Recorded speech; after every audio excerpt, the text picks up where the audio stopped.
Ya, selama di KUL, nah nama KUL kita itu KUL Dulos, ini keluarga muda. Kok Sebelumnya saya dan suami di sana yang sebagai gembala kuliah, sekarang sudah diteruskan oleh teman kita yang lain. Tujuan pemuritan keluarga di dalam KUL ini kita ada 3 ya, yang poin utama membentuk keluarga-keluarga yang setia dan cinta Tuhan, mencetak pemimpin dan melatih para anggota untuk menjangkau jiwa-jiwa. Karena memang visinya KUL kan yang satu di antara 3 itu adalah menjangkau, memenangkan jiwa-jiwa. Oke, baik. Materi atau topik dalam pengajaran ya saya nggak saya hanya ngambil poin-poin dari mana sumber. Jadi biasanya topik kita ambil dari ayat Alkitab, kesaksian atau pengalaman hidup, artinya banyak, tidak seperti teman-teman yang lain tadi kan sepertinya poin-poinnya sudah ditentukan ya. Kita lebih abstrak atau lebih bebas. Dan sharing firman mingguan juga ada disediakan dari KUL umum, dari pengurus, ada modul. Tetapi kalau di KUL ini kita kan lebih easy ya, lebih santai. Jadi bisa dari kesaksian saja itu sudah bisa kita jadikan jadi bahan untuk topik kita di dalam pertemuan KUL. Nah, media yang digunakan ada Zoom karena saya dan suami di luar kota, sekarang ada Zoom. Ya, Alkitab pastinya, aplikasi, buku rohani, media sosial dan platform online. Sedangkan strategi atau metode penjangkauan. Jadi kalau KUL ini kita memang seperti yang saya bilang, kita lebih santai, tidak seperti kita ibadah umum ya atau ibadah raya. Jadi biasanya kalau saya pribadi untuk menjangkau jiwa-jiwa ini kan kita dapat kontaknya, biasanya kita ngajak ngopi dulu atau makan. Nah, dari situ nanti kita akan lebih kenal lagi sama si orang baru, jiwa baru ini. Terkadang sewaktu kita ajak makan atau ketemu lah ya, terkadang mereka belum tentu juga mau srek sama kita untuk gabung.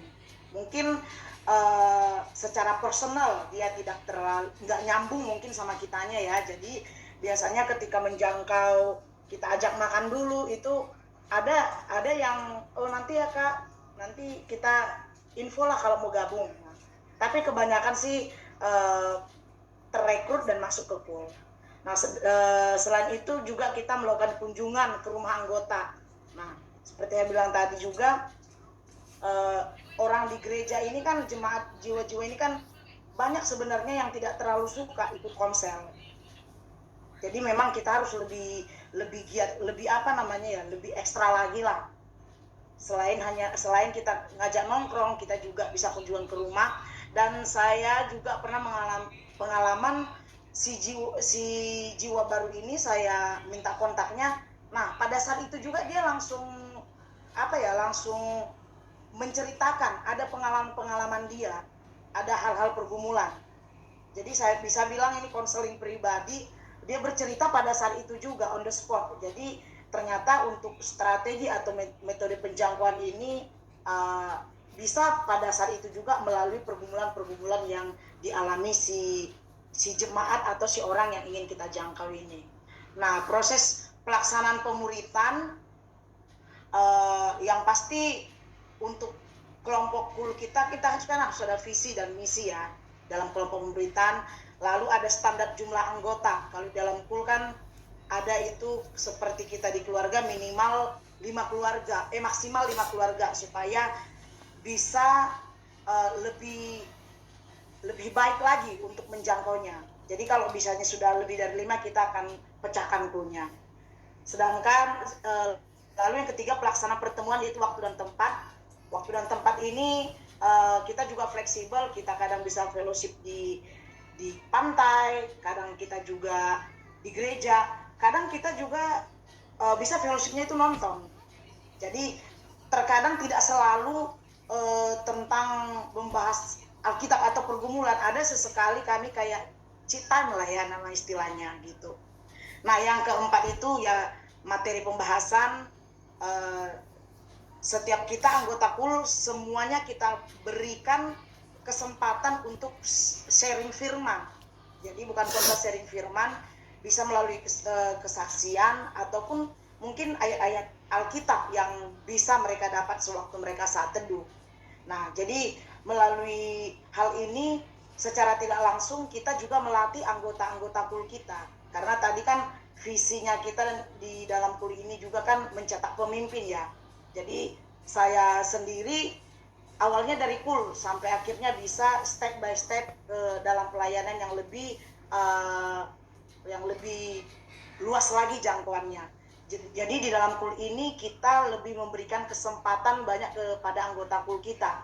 Jadi selain untuk share firman, kita juga kita beri kesempatan untuk memimpin pujian, yang bisa alat musik juga kita beri, doa syafaat.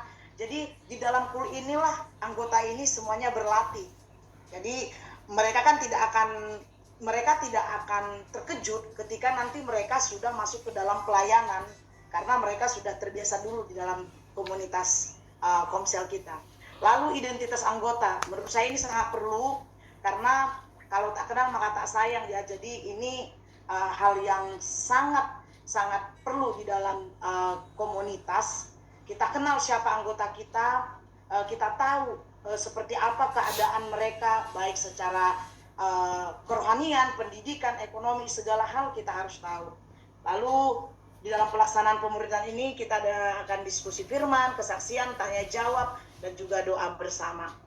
Sedangkan hal-hal yang menarik dan menginspirasi dari pemuridan yang berlangsung, khususnya di dalam Kudulus ini selama setahun belakangan, bukan kebetulan, di anggota kita ini banyak ya, 90% itu jiwa baru yang bukan dari Batam. Mereka ini banyak dari Jakarta. Jadi bisa dibilang hanya saya dan suami dan satu ada anggota kul kita yang asli tadinya itu jemaat HOG yang lama. Sisanya itu mereka ini pindah dari Bandung, ada yang dari Jakarta, ada yang dari Medan. Nah, dan backgroundnya itu ternyata nggak semua karismatik.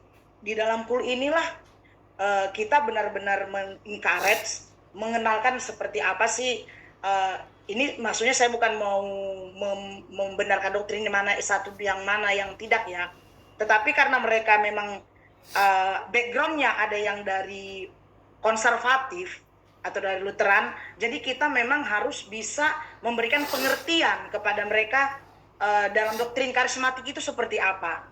Nah, dari sini kita saya dan suami memantau bagaimana sih pertumbuhan rohani anggota kul kita gitu. Lalu yang kedua, pemulihan dalam keluarga dan pribadi anggota.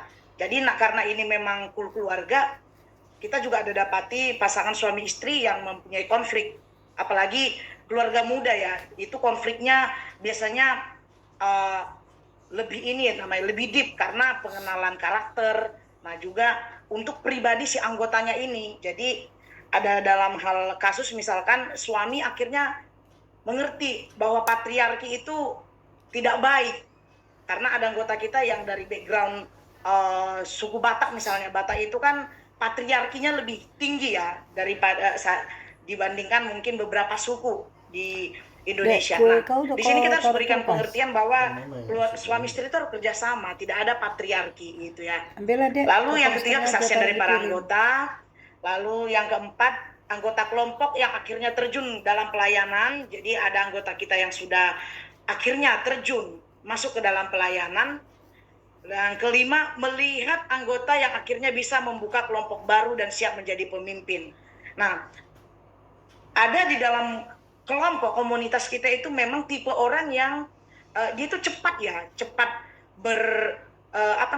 cepat berkembang, cepat mengerti, cepat memahami, dan memang punya background kepemimpinan, dan secara rohani juga memang sudah dewasa juga dari gereja sebelumnya.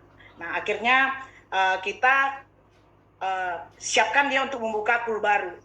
Ketika anggota kita seperti saya bilang tadi, standarnya itu sudah melebihi kapasitas, jadi akhirnya ada regenerasi dari kul kita. Lalu yang keenam adalah di dalam kelompok kami sendiri sudah ada beberapa yang dibaptis.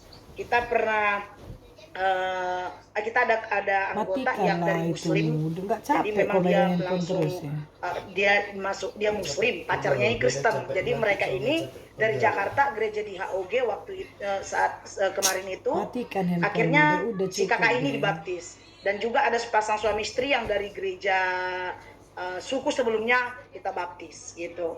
Dan hal inilah hal-hal yang menarik dan menginspirasi dari komunitas kelompok pemberitaan kita. Dan sumber ini adalah dari pengalaman di dalam kelompok komsel saya sendiri. Itu saja.